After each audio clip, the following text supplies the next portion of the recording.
heimahjúkrunar sem að snertir líf mjög margra í viku hverri og það eru þetta félagsstarf mjög víða eins og niður í Hraunbæ 105 fyrir eldra fólk en það eru allir velkomnir í þessi samfélagshús eins og við köllum það og þannig heitur matur framreiddur í hádeginu.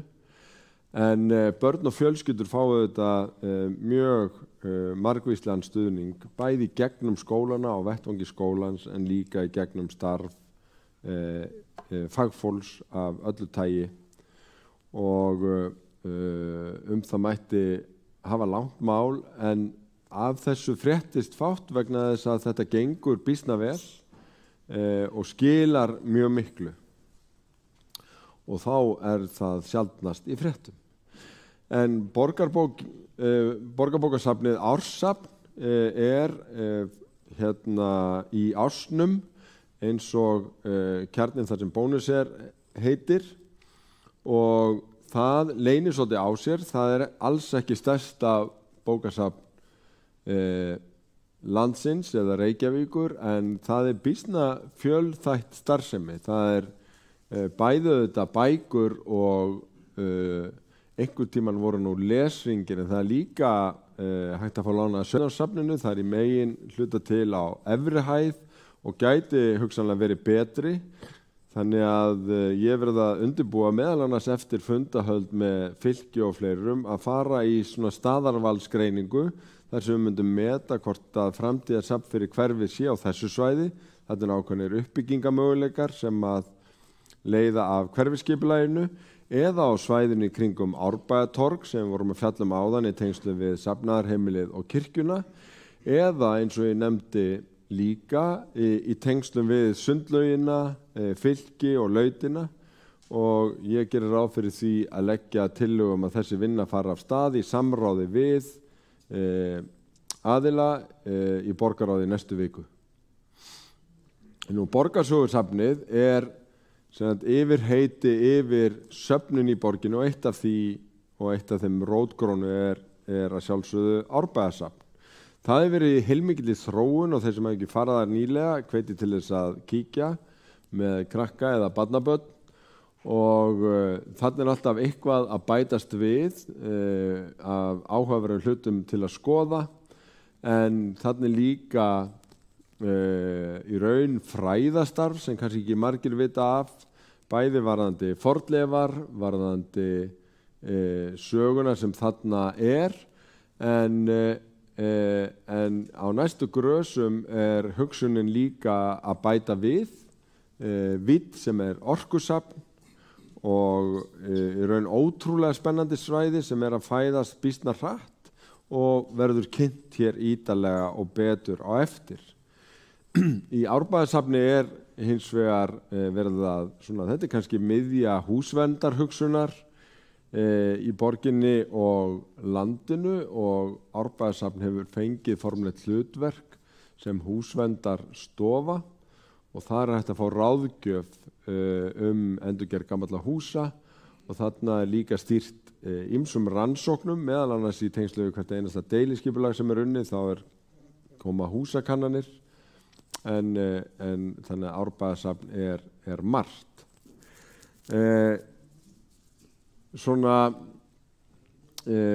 Kjarninn í hverjum hverfisluta þetta skólarnir og Árbæjarinn og Árbæjarhverfin státa af mjög öflugu skólastarfi. Það eru 7 leikskólar með 560 börnum á vegum borgarinnar en líka 2 sjálfstætt starfandi skólar og það áberandi að það yfir 96% ánægja foreldra með starfið í leikskólanum. Þannig að þeir að standa sig alveg gríðarlega vel og var gaman að heyra í fulltrúum foreldrafélaga úr leikskólum og ekki síður grunnskólum. Skólarnir öflugir og hér nú mynd úr skrekk en Árbæjarskóli þetta á heimsmæli hvar það í skrekk. Og vinnur bara mjög oft og verðskuldað vil ég segja. Ég stundum spurður hvort Árbæjarskóli vinna alltaf því ég hafi verið í Árbæjarskóla en það ekki þannig. þó ég veiti velunin, þó ég ekki í dómnefndinni, en það þarf engin bellibröð til þess að Árbæjarskóli vinni af því að krakkarnir eru ótrúlega skapandi og það magnað og var líka gaman að heyra á fundinum með foreldrafélögunum hvað foreldrar voru sammála að skólarnir væru að þróa svo væri mikill í sókn og Árbæjarskóli var alveg sérstaklega nefndur í því sambandi. Mikil þróun í kennsluháttum, kennslufræðum hafa verið gerðar hér áhugaverðar og jákvæðar breytingar til að styðja við teymiskennslu í stærri hópum og svo framvegis. Nú frístundastarfið á sér langa sögu og rætur hér. Ársel var einn fyrsta félagsmiðstöðin sem var byggð sérstaklega til þeirra hluta og hefur kynnt ýmsa nýjungar. Í gegnum Ársel hafa bara flestir faglegi leiðtogar í frístundamálum og frístundafræðum komið að segja má. Við allavega eignum okkur þau og nýr formaður KSÍ, Vanda Sigurgeirsdóttir, ég kynntist henni hér sem unglingur í Árseli í íþróttaklúbbnum Vanda sig og þannig mætti áfram telja og frístundaheimilin eru sterk, þau eru vinsæl og mikið nýtt af börnum og fjölskyldum og maður getur eiginlega ekki bara ímynda sér hvernig þjónusta við börn og unglinga var áður en þessi mikla uppbygging síðustu ára í þjónustu við þau hefur verið. Það eru kannski færri sem vita það að í Elliðaárdalnum neðst kúrir Hitthúsið sem ein umfangsmesta frítíma þjónusta við fötluð ungmenni í landinu í þessu húsnæði hér. Mjög gaman að skoða það líka. Þar líka gerð út ýmis verkefni fyrir börn og unglinga í borginni, meðal annars skrekkur og músiktilraunir og svo framvegis. Nú, ungmennaráðin í borginni hluti af ungmennalýðræðinu og ungmennaráð Árbæjar og Holta eiga sína fulltrúa þar og leggja iðulega gott til. Við vorum nýlega með sameiginlegan fund í Ráðhúsinu með þeim og allt þetta starf kannski leitt af sýn sem birtist í menntastefnunni fyrir borgina sem var sett fyrir nokkrum árum og hefur þegar sannað sig. Við setjum mun meiri peninga í skólaþróun og þróun verkefna með skólanum og þvert á skólana og þvert á starfsemina undir kjörorðunum látum draumana rætast. Hugsunin samt að skólinn og samfélagið og frístundin eigi að hafa það að markmiði að hvert og eitt barn sem eru ólík geti ræktað sína hæfileika. Við höfum ekki öll sömu hæfileikana en öll hafa hæfileika til þess að rækta og skólinn eigi að styðja við styrkleika og hjálpa fólki að elta og láta drauma sína rætast. En það ýmislegt annað sem kannski nýlunda í hverfinu og mjög athyglisvert og áhugavert. Eitt af því sem ég heimsótti í síðustu viku tónheilur sem ég veit ekki hvort að margir vita yfir höfuð að. Tónheilur eiginlega verkefni sem sprottið af eldhugum eins og Kristjáni sem starfsmaður hér eiginlega fagmaður í frístundum í skólanum en hefur brunnið fyrir því gennum tónlistarfélag Árbæjar að efla tækifæri til tónlistarsköpunar, kannski utan hinna hefðbundnu tónlistarskóla. Tónlistarfélag Árbæjar stóð meðal annars fyrir glæsilegum stórum útitónleikum sem ég vona að eigi sér framtíð, en þarna hafa þeir með svolitlum styrk á borginni í raun og veru ekki mjög miklum, þannig að ég sé nú bara alveg heiðarlegur, en styrk þó, leigt húsnæði innréttað oft í samvinnu við unglinga og ungt fólk sem síðan fá aðstöðu til tónlistarsköpunar og stúdíóaðstöðu og þarna eru líka tónlistarfólk sem lengra komið og þetta verður samfélag. Það ótrúlega gaman að koma þarna og þessi strákur, ef að mig misminnir ekki, heitir Ísak og hann á Árbæjarskóla og var þarna eftir hádegið að gera bítinn sín og þau voru alveg skratti góð. og ég bara býð eftir að heyra einhvern syngja yfir það ef hann gerir það þá ekki bara sjálfur og heyra þessa tónlist á öldum ljósvakans því að þetta eru þetta núna orðið miklu fjölbreyttari blanda af hljóðfærum eða í raun tölvu gerðri tónlist og það hægt að fá stuðning við þetta allt saman í mjög fjölbreyttri mynd. Þau sem eru rétt að byrja geta farið þarna á sumarnámskeið, tekið kannski þátt í að einrétta 1 eða 2 herbergi og lært að mála aðeins og halda á hamri og gera tónlist. Og ég var bara ótrúlega stoltur að sjá hvað hefði mikið gerst síðan ég kom þarna í upphafið þegar þetta var allt bara fullt af múr og ryki en allir að vinna. Annað dálítið merkilegt verkefni orðið að veruleika í gömlu kartöflugeymslunum í Ártúnshöfða. Þar íslensk listakona sem kallar sig Shoplifter sem hefur aðalega verið með starfsvettvang í New York undanfarin ár en var valin af Íslandi til að vera fulltrúi landsins á Feneyjatvíæringnum sem svona eins konar heimssýning í myndlist á 2 ára fresti og sú sýning vakti gríðarlega athygli þannig að bara núna í kvöld þegar ég var á leiðinni á þennan fund þá var merkilegt nokk túristarútu parkerað fyrir utan kartöflugeymslurnar og það væntanlega vegna þess að það mjög eftirsótt að koma og sjá verkin hennar Shoplifter og þetta auðvitað alveg einstakt umhverfi og ég spái því að það muni mjög margir dragast þarna í sumar og kíkja á þetta og þróun á þessu svæði gæti orðið mjög athyglisverð svo ekki sé meira sagt á næstu árum því að þarna beint fyrir neðan brekkuna gamla toppstöðin sem sumir kalla Ljótahúsið og það að nokkru leyti verðskuldað því að þarna mjög svona brúnt og illa farið bárujárn utan á. Undir því að hluta til asbest sem ekki gott efni að vera eiga mikið við allavega. En þetta gamla toppstöðin sem stýrði virkjunum Landsvirkjunar. Þarna var reyndar líka heilmikill olíu kyndibúnaður sem var notaður til þess að hita vatn þegar hitaveita Reykjavíkur hafði ekki við. Og þetta var ekki lagt af fyrir mörgum áratugum síðan. Það sem við erum núna búin að gera viljayfirlýsingu eftir auglýsingaferli að þarna verði hugsanlega miðstöð jaðaríþrótta.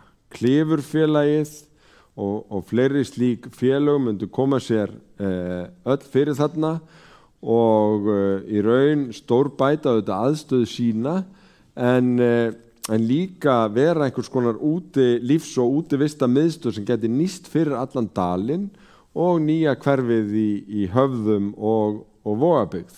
Það ekki alveg séð fyrir endan hvort að náist utan fjármögnun og annað slíkt en það ætti hugsanlega geta skýrt innan tíðar og þá fengi húsið andlitslyftingu, asbestið færi og yrði innréttað fyrir fólk í hverfinu sem á leiðum og þetta borgarbúa alla því að þetta auðvitað á algjörlega einstökum stað neðst í Elliðaárdalnum.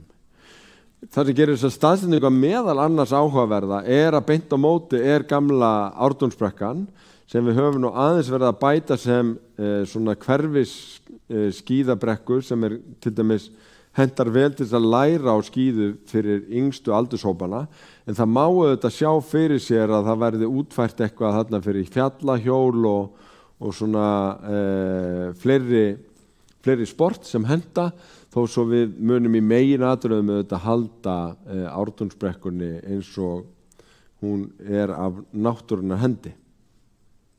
En Ártúnsbrekka hefur meðal annars verið svona ákveðin í augsýn sem ákveðin svona tilraunarsvæði með snjóframleiðslu á svona litlum skala til þess að tryggja skíði fyrir yngstu aldurshópana. En þá ætla ég aðeins að koma yfir á samgöngur og stóra kannski umbreytingaverkefnið í hágæða almenningssamgöngum borgarlínan og í tengslum við það verið að endurskoða leiðakerfi strætó og ég veit að það hafa verið samtöl við íbúaráði hér sem að hafa verið að halda merkjum hverfisins á lofti, tryggja samgöngur innan þess og eftir endilöngu en líka að þjónustu alla leið upp í Norðlingaholt. Við höfum líka verið að semja við olíufélögunum fækkun bensínstöðva. Þetta hvort sem sýnir fækkunina hjá 3 stærstu olíufélögunum en við vorum nýverið líka að landa samningum við Atlantsolíu og Dæluna og við erum að fara að sjá breytingar hér í Árbænum og það meðal annars birtist í því að í stað þessara stöðvar kemur sjálfsafgreiðslu dæla og krónubúð upp í Norðlingaholti og þetta var tilkynnt núna á dögunum en við sjáum líka breytingar með stöðina í Hraunbæ 102. Við erum að innleiða hámarkshraða áætlun í allri borginni en sannarlega líka í Árbæjarhverfinu og ég gat af öllu hjarta hrósa foreldrafélögunum fyrir að vera gríðarlega vel undirbúin þegar við hittumst á fundi og ég held að við varum eiginlega bara að fara að ræða skólamál og kennsluhætti en það var mjög athyglisvert að öll foreldrafélögin voru með punta og mörgluðu mikla áherslu á umferðaröryggismálin og hættur við skóla, vangaveltur varðandi staðsetningu stöðvar upp í Norðlingaholti, hvar hún yrði og hraðakstur í hverfinu almennt. Og þá er frá því að segja að hámarkshraða áætlunin hefur þegar haft áhrif. Það búið að lækka hámarkshraðan í Rofabæ niður í 30, áður var það bara á kaflanum fyrir framan Árbæjarskóla og á Bæjabraut, Ferjuvaði, Bjallarvaði og Aðalbraut sem nú svona örgata en í öðrum áfanga bætast við 30 km svæði á Streng, Hraunbænum, Selásbraut, milli Selásbrautar og Bæjarháls, Selásbraut frá Reykjás að Vesturási og þannig ýmist verið að lækka úr 30 eða niður í 40 og svo Elliðabrautin sem fer úr 50 niður í 30. Þegar við kynntum þessar hugmyndir fyrst þá þótti þetta býsna róttækt og það var jafnvel fussað. En núna á þessum íbúafundum að þá í stundu spurður okkur við gangum ekki lengra og hraðar. Það segja hraðar í að lækka hraðan, ekki hraðar í að auka hraðan. Því að þetta með því að fara á íbúafundi að þá finnum maður að þarna liggja oft áhyggjurnar að senda krakka yfir götur þar sem hratt kyrrt og þar fram eftir götunum. Og síðan eru þá fleiri götur sem fylgi kjölfarið í loka áfanga hámarkshraða áætlunar. Loka áfanginni þannig að útfærsluna geta aðeins breyst þannig að það með ákveðnum fyrirvara en punkturinn sá það var farið yfir þetta af okkar besta umferðarfræði fagfólki og gerð heildarsýn fyrir borgina til þess að gera hana öruggari og vistlegri. Og hér þetta sýnt á kortið, við munum setja glærurnar inn á vefinn þannig að vera hægt að skoða þær en í sumum tilvikum að þá geta verið tækifæri til þess að fegra líka hverfið og umbreyta götunum. Ég sé að Teddi Óskars ekki mættur í kvöld en hann var vanur að spyrja alltaf bumburnar eins og hann kallaði hraðahindranirnar í Rofubæ og hann var alltaf búinn að telja hvað hann þyrfti að fara við Árbæjarskóla og við fáum endurgerð og fegrun í þessari aðalgötu hverfisins í leiðinni.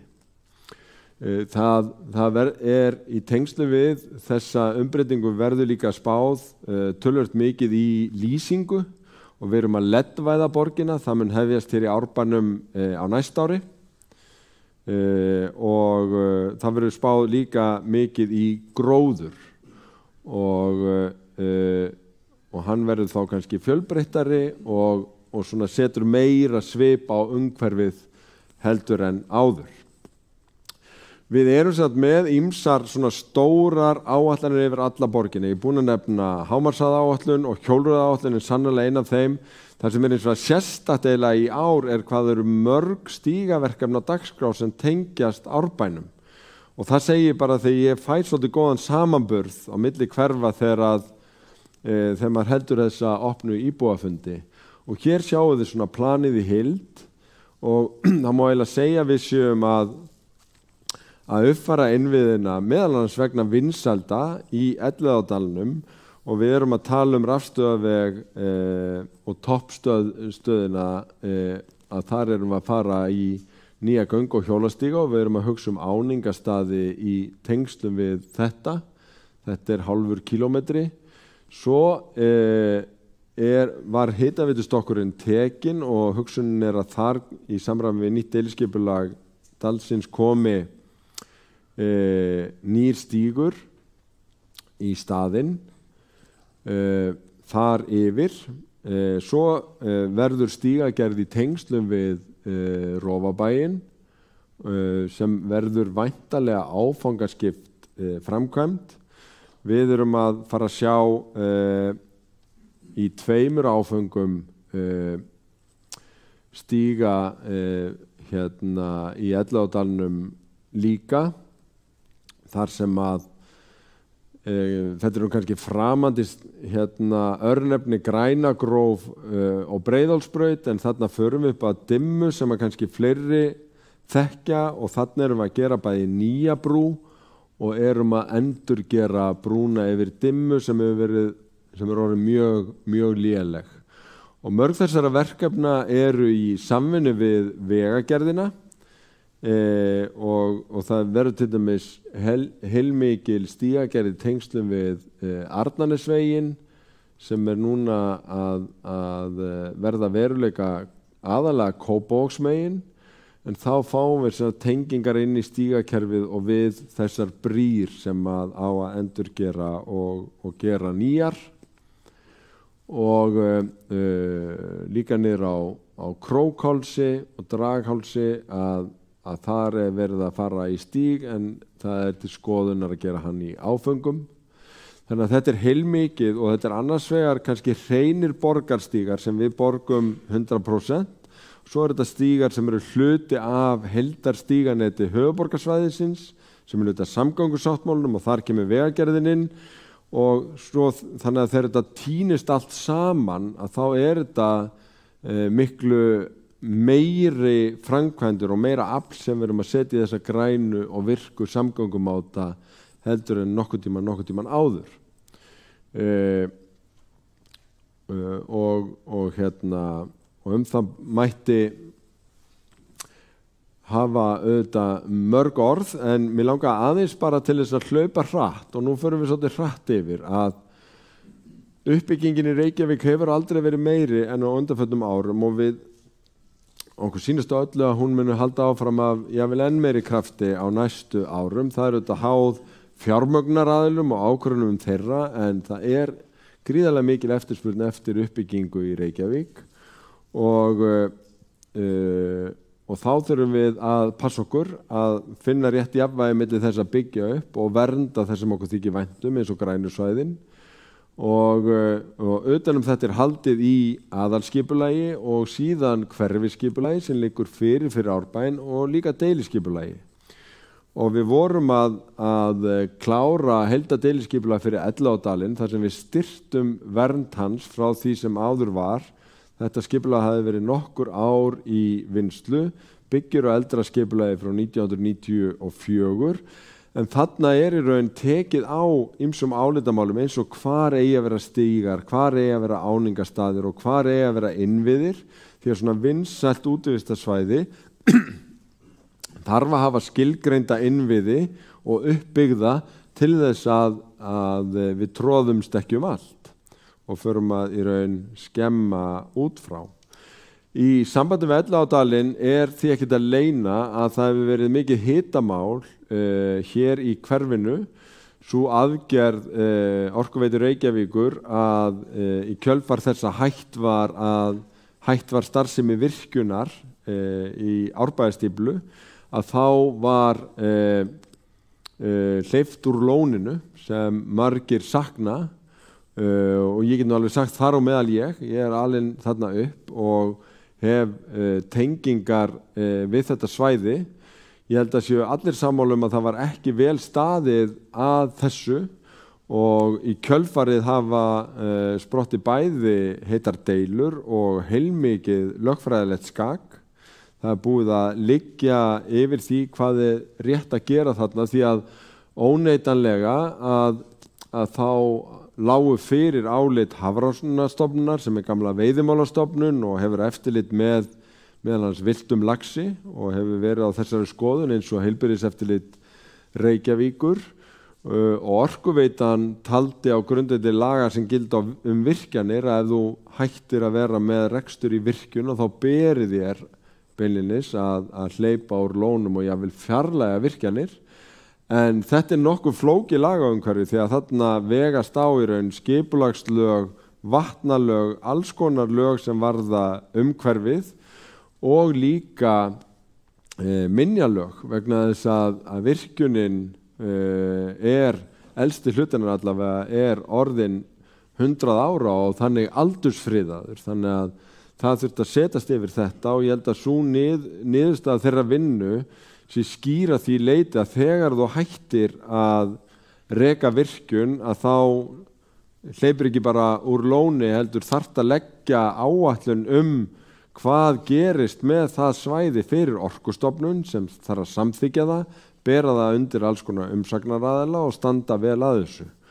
Og þetta hefur leitt til þess að Orkuveitan núna í þessari vinnu, hefur ekki lagt þessa áætlun fyrir Orkustofnun og endanlega mun þetta mál skýrast á grundvelli þess. Ég hef auðvitað fundið það að því að ég þekki vel til og þekki marga í dalnum sem að unna honum heitara en flestu öðru að þetta hefur skilið eftir sig sár beinlínis hjá sumum og mjög og hafa ekki vandað Orkuveitunni og jafnvel ekki borginni heldur kveðjurnar út af þessu og það auðvitað miður.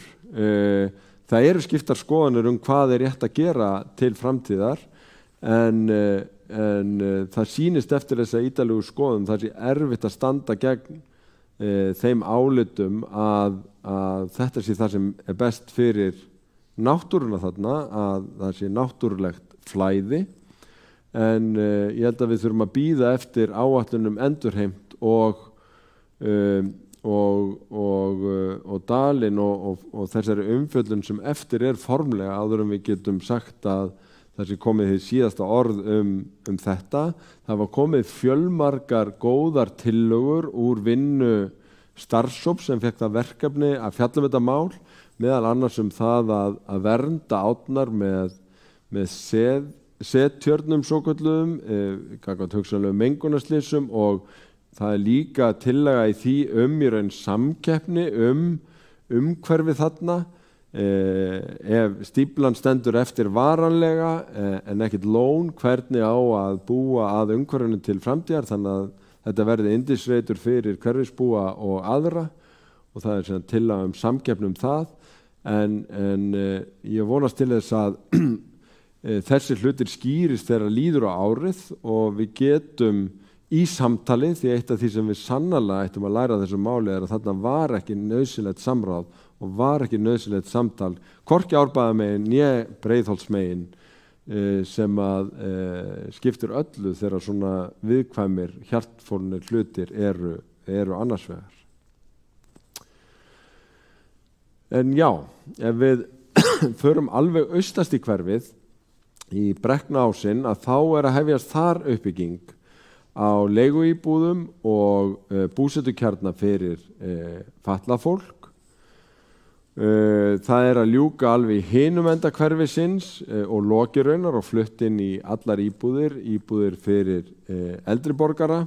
Atvinnusvæðin eru enn að eflast í Hálsum og Ölgerðin að byggja við. svona var þetta síðastliðið vor og Össur líka byggja við 3000 fermetra viðbyggingu. Í Hesthálsunum þetta strætó en þar á næstu lóð Krókhálsi 7 að koma heilmikil uppbygging og það að byggjast heilmikið við Hraunbæinn, Hraunbæ 153. Upp í Norlingaholti hafa bæst 100 íbúðir við Elliðabrautina og í Vindási þessi búsetukjarni að fara að byggjast upp við Brekknaásinn. Nú, einn af gömlu hverfiskjarnunum sem var farin að láta verulega á sjá og draga til sín alls konar, eins og einhver orðaði það, að hann að gangi endurnýju lífdaga og þarna að rísa 31 íbúð sem mun líta nokkurn veginn svona út. Og þetta nú hvíti hlutin sem nú eiginlega alveg búin að taka á sig mynd enda verklokin áætluð núna og í Hraunbæ 133 líka verið að bæta við á því svæði þannig að við sjáum að það eru fjölmörg verkefni sem í gangi í Árbænum og Árbæjarskóli finnur fyrir því að það aftur farið að fjölga í skólunum og þessar íbúðir reynast vera býsna vinsalar og kemur kannski engum á óvart. En ég nefndi það áðan að við erum að fara að endurnýja götulýsinguna á næsta ári og það mun gerast bæði í öllu hverfinu og upp í Norlingaholti að sjálfsögðu líka.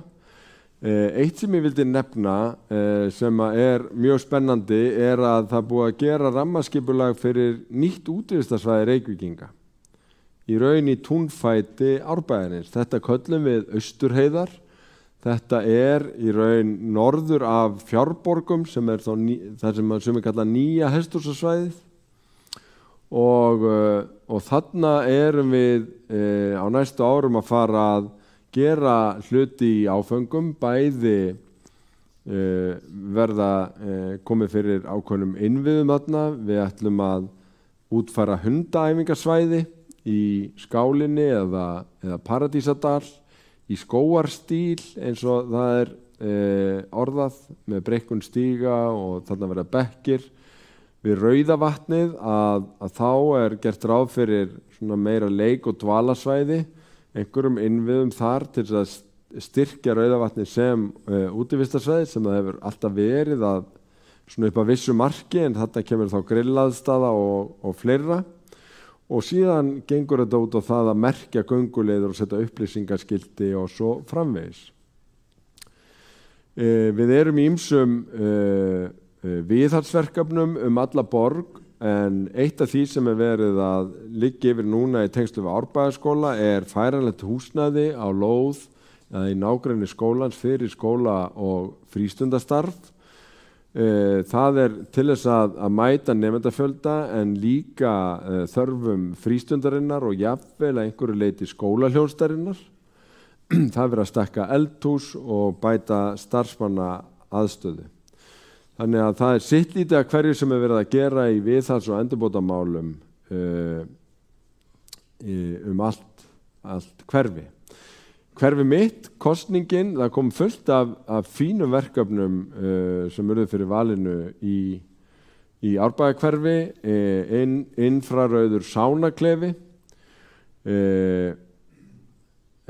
og fleira eins og vaðlaugin við Árbæjarlaug, ævintýra- og útivistarsvæði við Rauðavatn var fyrir valinu, meiri gróður, fleiri bekkir og þetta núna í hönnun, meðal annars verið að finna góðan stað fyrir æslabelgina og það verið unnið í samráði við íbúaráðið sem hefur lagt til að annað æslabelgurinn verði nú í Norlingaholtinu en að hinn verði þá á svæðinu á móts við undirgöngin hjá Ystabæ sem að nýtist á bæði Ártúnsholtinu og neðri hluta Árbæjar.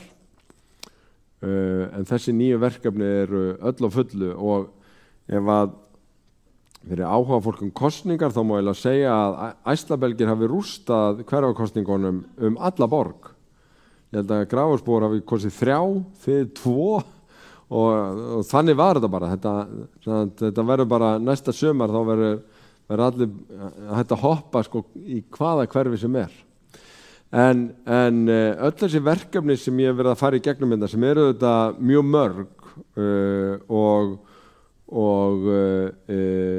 munu leiða af sér betri innviði, betra hverfi og betra umhverfi. Þetta hluti af heildarhugsun. Þetta hugsun sem að einu nafni kallast grænaplanið, sem fjárfestingaráætlun til framtíðar, þar sem við vorum að bregðast við í raun efnahagslegri stöðu eftir COVID, en leið að flýta verkefnum sem fær okkur inn í raun græna borg, sem leggur áherslu á lýðheilsu, að við getum verið virk allt fram á efri ár, frá vöggu til grafar.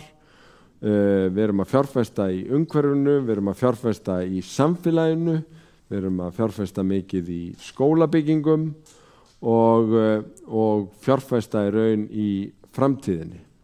Þannig að þetta svona framtíðarsýnin og sóknaráætlunin út úr núverandi stöðu og af öllum tölum að dæma þá gengur okkur að mörgu leyti vel, þó ég þurfi ekki að minna á að það eru viðsjár í heiminum, það stríð í Úkraínu og það örugglega fyrir mörgum eins og mér að einhvern veginn vakna og sofna hugsandi það. Þetta algjörlega yfirþyrmandi ástand.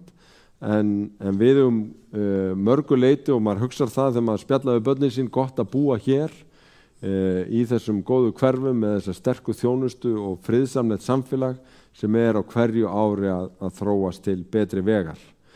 Við erum með nokkuð svona siglingakort fyrir það í Árbænum sem hverfiskipulagi sem liggur fyrir samþykkt og mjög margir komu að og það var gríðarlega margt rætt í þessu.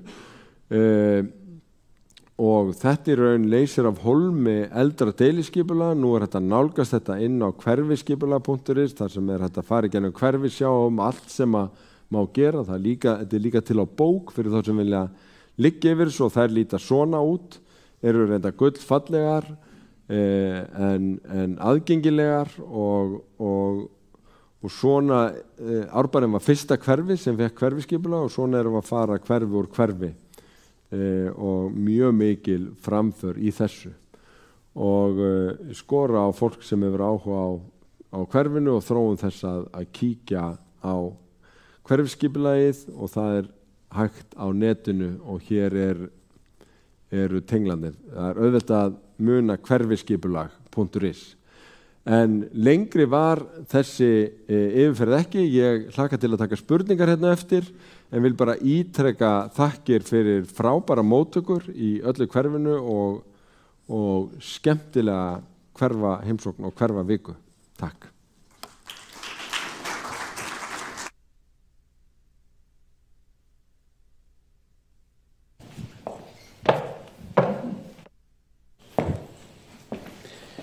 Já, takk fyrir þetta Dagur og við ætlum að snúa okkur á næsta dagskrárlið sem myndband og það hefur verið fastur liður í þessum heimsóknum í hverfin frá íbúa Þorgerði Sigurðardóttir sem að ég manni býr í Hábænum og sjúkraþjálfari held ég ef ég fer mér rétt í þessu en það svona myndband hvernig að vera árbæðingur.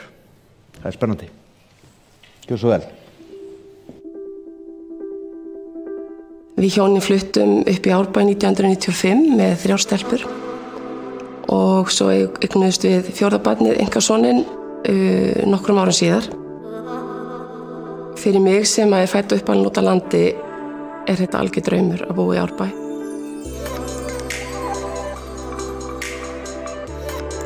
Mín þekking tekur aðalega til þessara frábæru útivistar. Að hafa þessi grænu svæði þarna allt í kring, mér finnst að gera borgina mjög mennska. Mér finnst að gefa mér rosa mikið súrefni svona í lífið og sálarró og slökun eftir kannski krefjandi vinnudag. Elliðaárdalurinn er náttúrulega afskaplega grænn og þarna erum við með náttúrulega fylkisvæðið efst í Árbæjarhverfinu sjálfu og sundlaugina sem er dásemd. Síðan getur maður labbað eða hlaupið eða hjólað niður fyrir stíflu og farið niður í Hólmann og þar fáum við allt annað veðurfar. Maður getur verið að fara endalaust nýjar leiðir. Að hafa skólasvæðið og nokkra leikskóla, íþróttasvæðið og sundlaugina allt á sama punkti er stór og mikill kostur.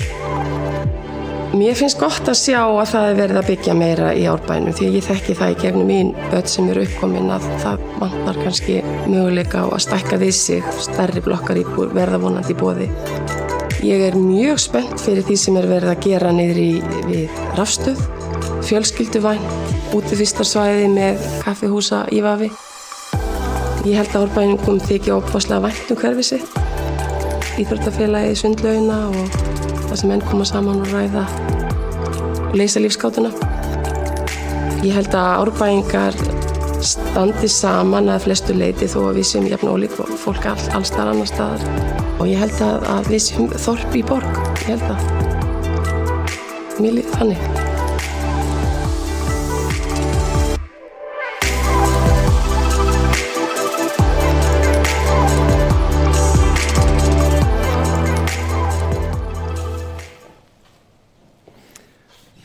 Já. Klöppum fyrir Þorgerði. Hún lýsti þessu bara mjög vel, hvernig að vera Árbæingur. Þetta er dásemdin ein. En ég minni bara á það að spurningar og annað slíkt verði í lokin á fundinum. Þannig að við ætlum næst eins og að tala um það sem hún komið hér inn á aðeins Þorgerður í myndbandinu sem er það sem er að gerast neðarlega í Elliðaárdalnum við Rafstöðina. Þar sem er verið að byggja upp safn og mikið útivistarsvæði og skemmtilega hluti. Og hingað er komin Birna Bragadóttir sem er forstöðu kona Elliðaárstöðvar og hún ætlar að segja okkur svona nánar frá þessu. Gjörðu svo vel, Birna. Stakk bara niður.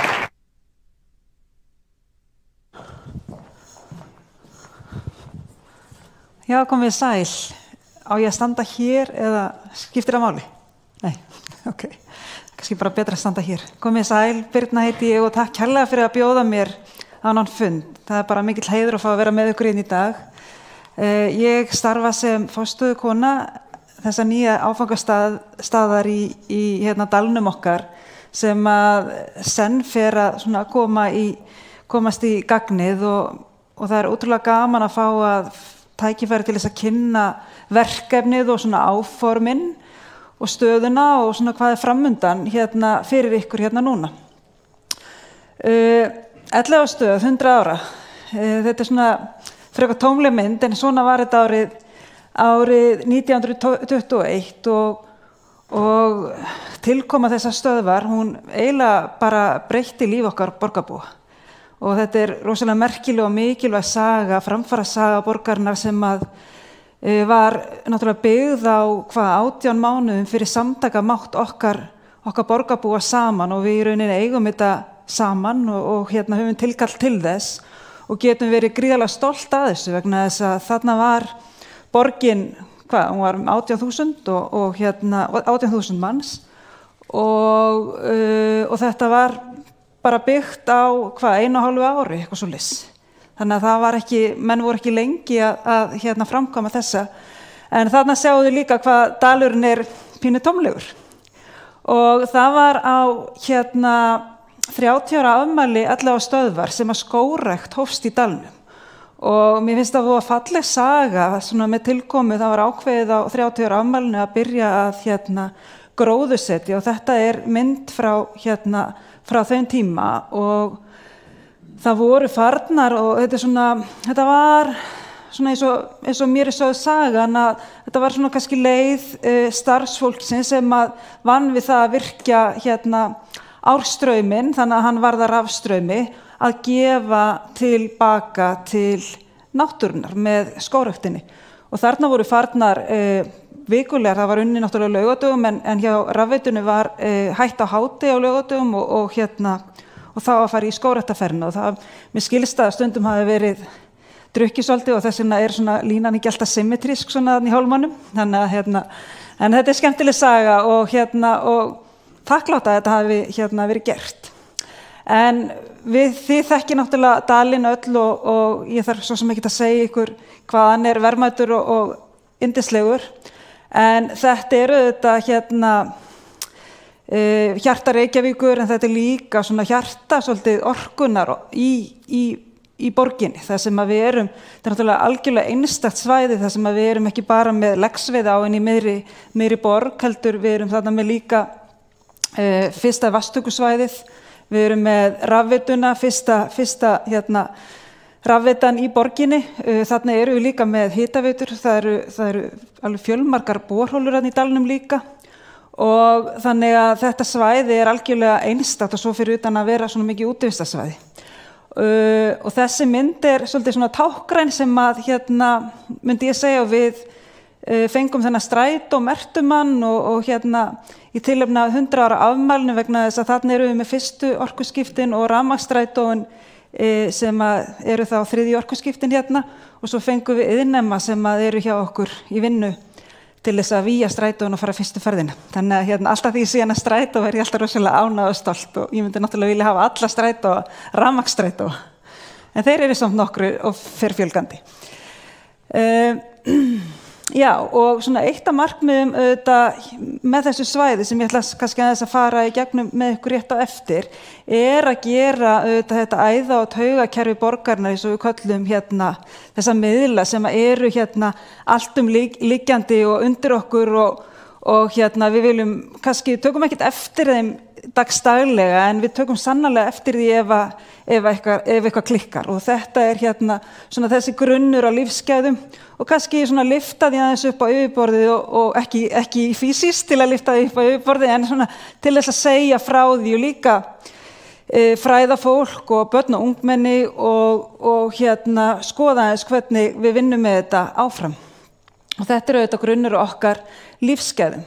Og þetta svona, ég vil kalla þetta áfangastað sem við erum að byggja upp af því að við erum auðvitað að gera þetta líka í samvinnu við notendur dalsins, gesti dalsins og þetta á að vera samfélag líka því að dalurinn nú þegar mjög mikilvægt samfélag og ég held að með tilkomu og þessar uppbyggingar þar sem að við kannski að hætta að virkja til þess að framleiða rafmagn og förum að virkja aðra hluti í nýsköpun, fræðslu og hönnun og vísindum og þess áttar. Það sem að bara okkur dettur í hug að gera og við vitum ekkert nákvæmlega alveg hvernig það verður en við erum með svona góðar hugmyndir. Rafstöðin sjálf, eða Elliðaárstöð, svona hennar hlutverk og það svolítið gaman núna, við erum að undirbúa það að fara að geta opnað hana betur fyrir gestum, þannig að það ekkert endilega mjög margir sem hafa farið þarna inn og fengið að skoða hana almennilega vegna þess að hún var auðvitað alltaf í notkun og þetta var náttúrulega kannski svona hættulegu staður til þess að fara inn á. Það sem að, já, hér stöðastöruhús, ég ætla að sýna ykkur betur það sem við gerum með það.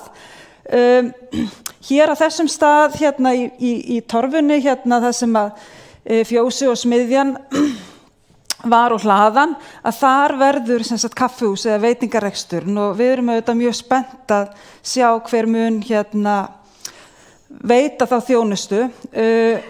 Hér verður bakvið þarna það sem að opni skúrin þetta verða almenningssalerni og svona þurrklefi fyrir útivistafólk sem að kannski og getur líka sest þarna niður og fengið sér nesti til þess að komast á salerni og það náttúrulega kannski í dag engin þannig aðstæða eða þannig þjónusta fyrir gesti. Og kannski það sem skemmtilegt við svæðið náttúrulega útisvæðið sjálft. Við erum að sýna í svona götugrafíkinni hvernig veiturnar eru undir okkur að tengja okkur saman. Svo erum við gríðarlega skemmtilegt útisvæði, bæði erum við með röragarð sem skemmtilegu leikgarður og svo erum við með svona garð sem að ber vinnuheitið Sulló sem svona í beinu framhaldi af kaffihúsinu þannig að það mjög auðvelt að fylgjast með börnunum. Það sem svona endurgerð af stíflunni og það pumpa sem að dælir vatni út og vera að sýna hvernig við búum til rafmagn, hvernig árstraumur verður að rafstraumi. Og þetta svona eftirlíking af og svo pínu hólmi með svona trjám og gróðri í miðinu og þetta verður bara svona leiksvæði sem að krakkar geta verið að leika sér og vonandi fá líka mikið af skólahópum til þess að koma og þetta gefur manni náttúrulega, eða gefur okkur tækifæri til þess að líka að fræða í gegnum þá leik. Og svo fyrir yngstu börnin verður svona minnigerð af svona Sulló, þannig að þetta ekki fyrir fólk ef við viljum hafa börnin okkar fín, þannig að getur komið í pollagallanum að leika, sem náttúrulega bara geggja og það náttúrulega, við vorum svo heppin að fá skemmtilega vinningstillögu í hönnunarsamkeppni hjá frábæru teymi sem að kalla sig Terta hönnur og arkitektar sem að unnu að þessari tillögu. Svo mun svona þetta veitutorg í kring safna regnvatni og bjóða upp á alls konar möguleika. Dofri sem að Guðborinn Dofri, hann mun fá sinn stað og sitt heimili á svæðinu og það ótrúlega gaman að geta tengt saman þá fyrstu orkuskiptin önnur, af því það mjög mikið af og hægt að fara í skemmtilegar hitaveitugöngur dalinn og fræðast jarðhitann og við verðum með Höggborg líka og svo kannski það sem að því að leikhópurinn Lotta hefur átt heimili í dalnum að þá í samvinnu við þau útbjögum við svona leikhústún sem mjög skemmtilegt, þannig að þau svona unnu það með okkur hvernig þau sáu það fyrir sér að til þess að geta verið áfram með leiksýningarnar sínar á miðvikudögum. Þannig að þetta svona gróf yfirlitsmynd og þetta 11 stöð eins og við þekkjum hana, hún náttúrulega svona bara orðin safngripur og bara, það alltaf upplifun að koma í hana og ég býð ykkur bara alltaf velkomin í heimsókn til mín. Ég búin að við erum búin að hreiðra okkur efri hæðinni í gömlu rafstöðinni, fengum smá vinnurými þar og ég eiginlega get ekki lýst í hvað það góður andi í dalnum og gott að vinna þarna. Þannig að það alveg mjög skapandi og gott umhverfi. Stöðvarstjórahúsið sem að var, stöðvarstjórinn bjó í og var í rauninni heimili 3 fjölskyldna sem unnu í rafstöðinni. Það verður að heimili Veitnanna, það sem að verður útbúið svona sýning, það sem að hver og ein veita mun hafa sitt herbergi, það sem að við segjum frá því hvernig hlutinni voru, kannski eru núna og svo geta orðið í framtíðinni. Þannig að þetta verður svona tæknisýning. Veitingaþjónustan verður, ég held að hún verði bara gríðarlega mikil og góð viðbót við dalinn og svo þessi vatnsleikjagarður og ég vil eiginlega freka að kalla þetta nokkurs konar Sulló því að það halda allir að verða einhver svona vatnsrennibrautir þegar maður talar vatnsleikjagarð og leikhústúnið sem að mun glæða þetta lífi og svo auðvitað Dofri og Höggborinn. Og markmiðið auðvitað líka, þetta þessi bygging og hvað við ætlum að gera og hvað við erum að framkvæma. En svo náttúrulega aðalatriðið að þetta verði svona lifandi áfangastaður og það sem að gestir koma saman til þess að njóta og fræðast og upplifa og skapa og njóta lífsins og við erum bara farin að stað og við erum búin að gera heilmikið þó að við séum ekki búin að opna formlega og það náttúrulega kannski kostunum við svona verkefni þegar maður svona þessi mjúk opnun vegna þess að þá getur maður aðeins unnið líka, maður prófar að vera að tala við fólk sem að notar dalinn og þykir vænt dalinn og ýmsar hugmyndir skapast í gegnum þessi samtöl og líka bara á því að við erum bara ófeimin við að prófa og stundum textað og við sjáum eða stundum kannski fellur það ekki í krami og þá það líka ákveðin lærdómur líka. Við erum búin að gera og ætlum okkur að gera enn meira varðandi svona fræðslu, bæði til skólahópa, og almennings þá orku og vísindin og framfarasögu borgarinnar sem að tengist því og við erum að taka á móti skólahópum, höfum gert það og bara náð að gera alveg heilmikið með þeim þrátt fyrir að vera ekki komin með alla þessa aðstöðu og það líka bara ótrúlega gaman að þróa það efni í samtali við nemendur og kennara. Við höldum utan iðnir og tækni sem samstarfsverkefni með Árbæjarskóla þar sem unglingar hér koma í heilan vetur þar sem að þau læra svona iðn og tækni greinar og koma einu sinni í viku til okkar og það hefur verið í mörg ár og það eru reyndar fleiri skólar farnir að sýna því áhuga að fá að koma þannig að þetta hefur verið bara vel heppnað. Við erum búin að vera í samstarfi við Ferðafélag barnanna og við erum búin að hanna svona ratleiki og fleira tengt orkunni í dalnum. Svo erum við náttúrulega líka staður upplifunar og okkar markmið að tengjast lista og menningar lífi borgarinnar ásamt svona íþróttum og verðum með til dæmis á barnamenningarhátíð svona minni viðburð núna í ár. Við verðum með stóran viðburð á Hönnunarmars og þá erum við fyrst og fremst og það heppnaðist alveg gríðarlega vel hjá okkur í fyrra þegar við ákváðum að prófa og þá erum við fyrst að því að við erum að hugsa á stöð sem svona fjölskyldu staða þá erum við meira með svona dag- og helgarviðburði og svo miðborgin með kannski meira fleiri viðburði og auðvitað kannski partíin og svona en við erum ekki þar. Svo eigum við þetta samstarfi Lottu og við erum búin að prófa að gera svona skapandi námskeið og vinnustofur og fleira.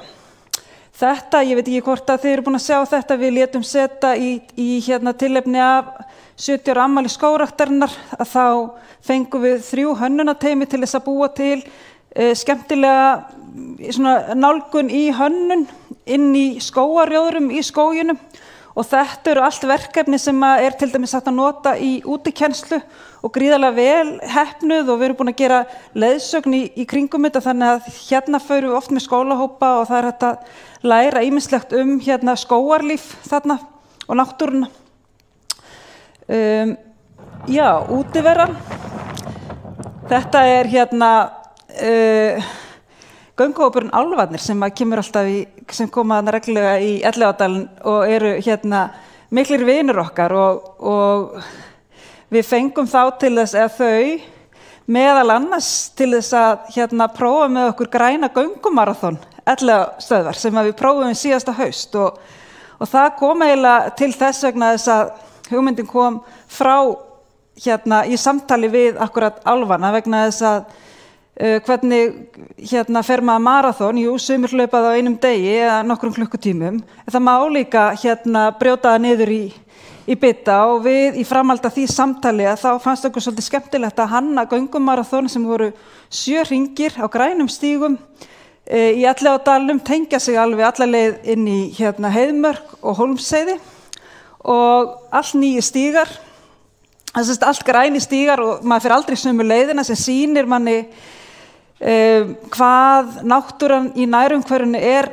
mögnuð og einstök og kynnir fyrir fólki nýja gönguleiðir og gríðarlega vel heppnað. Þannig að við ætlum að því þetta var tilraunaverkefni í fyrra, fengum 60 manns til að prófa þetta, að þá ætlum við að bjóða borgarbúum bara að taka þátt í þessu með okkur næsta haust.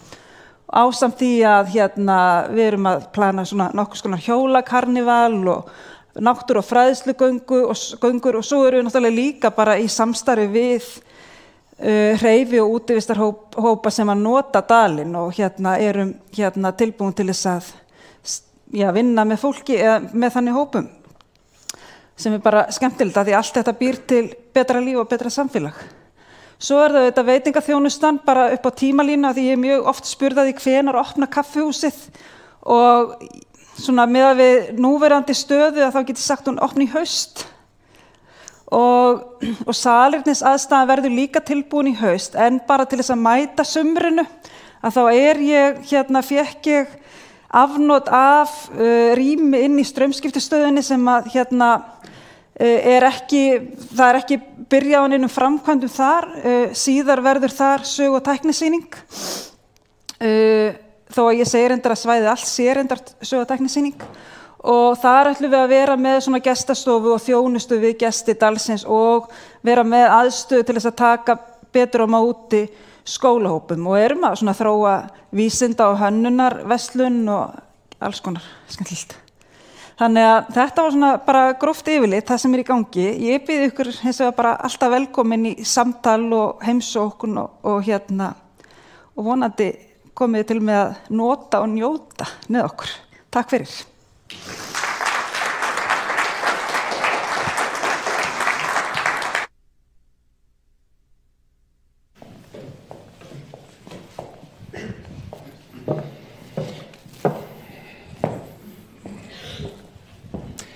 Takk fyrir þetta, Birna.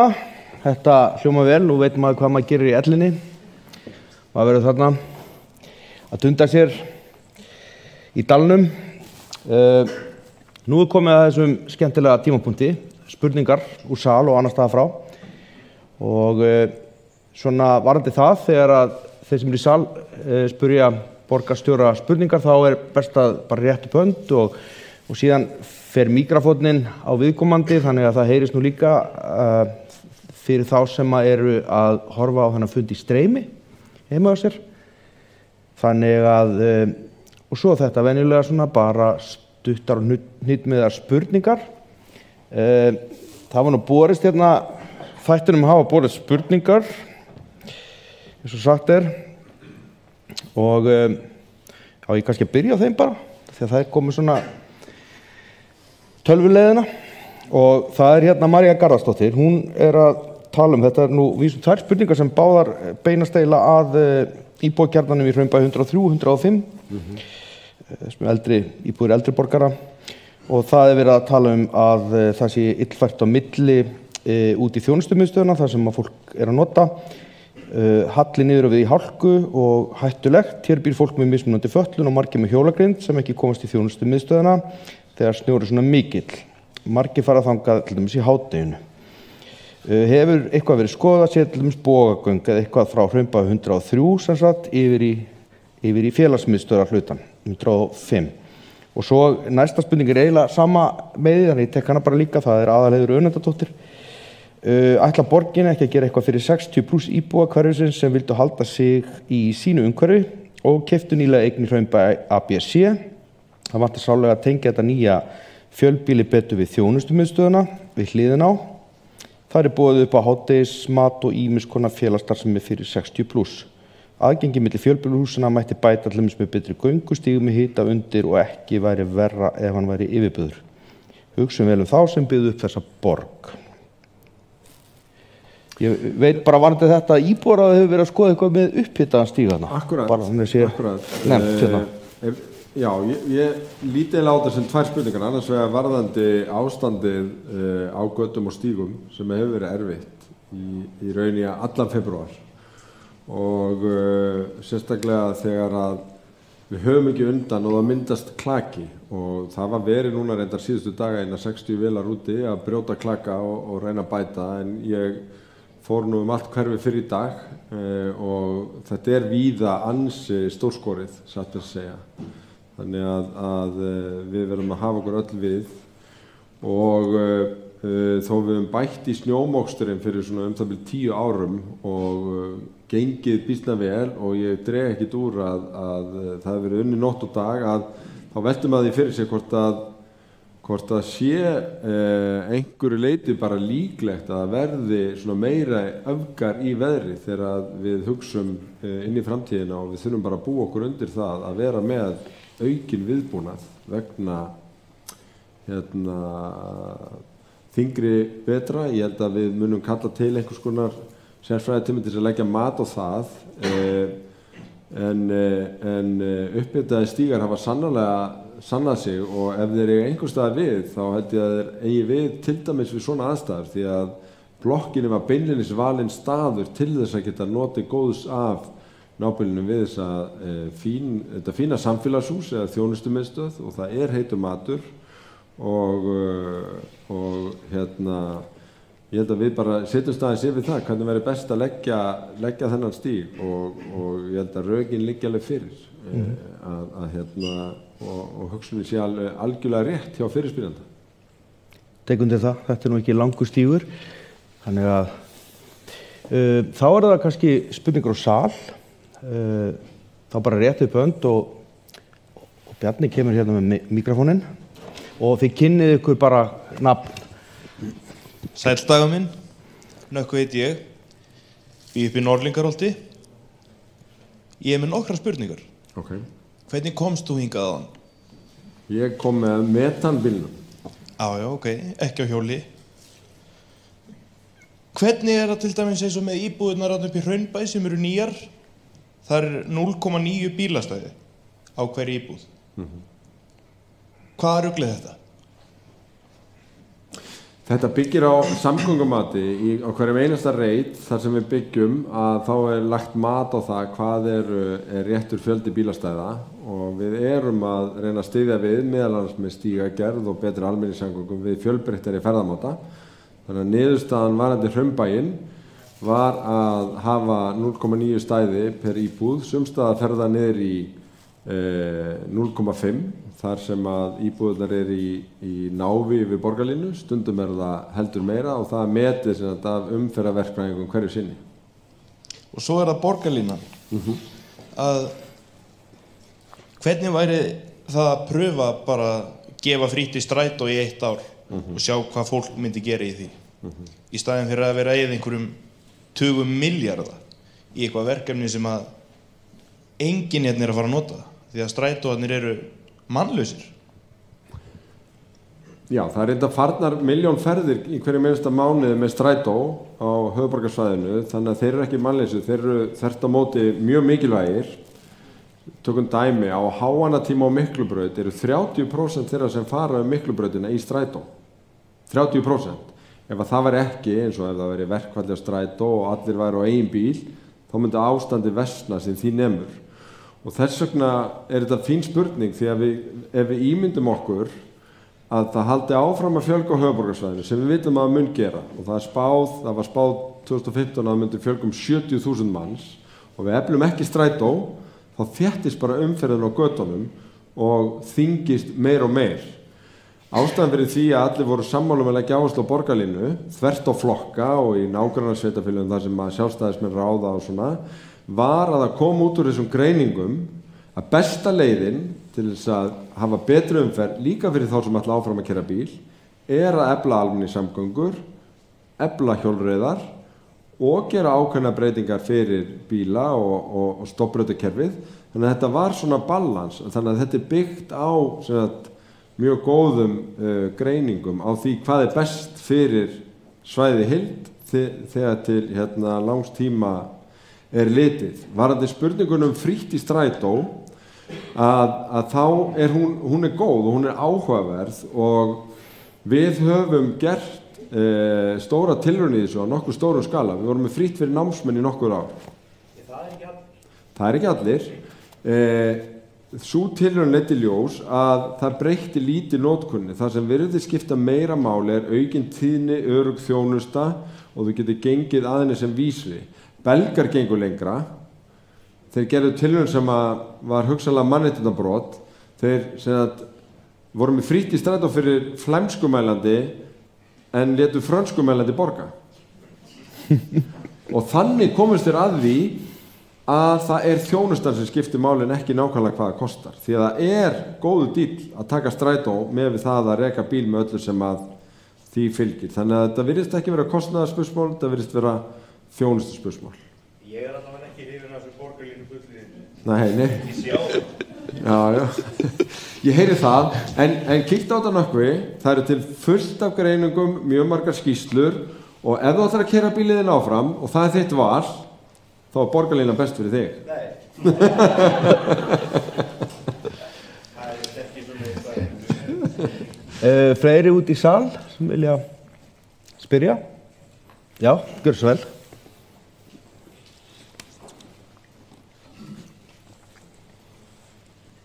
Takk fyrir. Já, góða kvöldið. Kvöldið.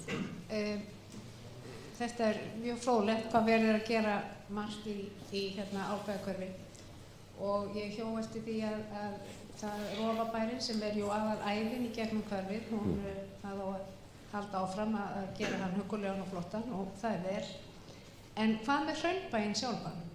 Götuna sem að allir íbúar keyra fram og tilbaka alla daga ársins, oftar en einu svona, oftar en tvisvar á dag. Mér finnst hún hafa orðið svona svolítið útundan. Það undir okkur íbúanum og eigandum íbúana komið að endurnýja til dæmis allar stéttar, upp úr og niður úr, allar göngustéttar. Þetta náttúrulega hundgamalt fyrirkomulag og barn síns tíma. Í dag sýnist mér borgin vera að gera, sjáum svona gangstéttagerð, hvort sem það fyrir fram að nýju blokkirnar, í nýjum hverfum eins og í Valslíðinni og þar. Kemur það til greina að borgin komi með okkur íbúum í endurnýjun á þessum gangstéttum öll. Og nota bene, ég glemdi, ég hérna fyrir hönd lóðafélags 4 í Árbæ sem tekur yfir 115 íbúðir hérna upp frá. Spurning númer 2, við erum þarna efst í Hraunbænum og það þannig að eins og núna hefur verið að undanförnu að þegar það mokaður snjórinn eða ruddur snjórinn á morgnana þá farið upp Hraunbæ, beygt upp Tunguhálsinn og upp eftir. Litla kaflanum frá 166 og upp úr sleppt og við þurfum að vera vælandi í þjónustudeildinni að koma, eða þjónustusviðinu að koma og moka. Þennan litla stúf, af því þetta telst einhver íbúagata 3 eða eitthvað þvílíkt. Þennan litla stúf fara 200 íbúðir sem að fara bara þennan litla stúf frá 166 til 198 og síðan 963. Einhver leið til að fá moksturinn alla leið upp úr í staðinn fyrir að við séum vælandi þetta út þegar tíðin svona? Mín tilfinning hefur verið svolítið svona the computer says no. Það bara, sorry, þetta bara svona. Þetta eru þær. Takk fyrir og bara mjög góða spurningar. Það alveg rétt að í raun lóðina bara til þess að svona, ef við byrjum á það, lóðunum myndi aldrei vera úthlutað svona í dag. Það alveg hárrétt að þegar ný svæði að ræða að þá það almennt þannig að frá götu og nánast að húsi eða að lóðamörkum heldur, þar borgin og borgarland og oftast, ekki alltaf en oftast eru stígarnir þar.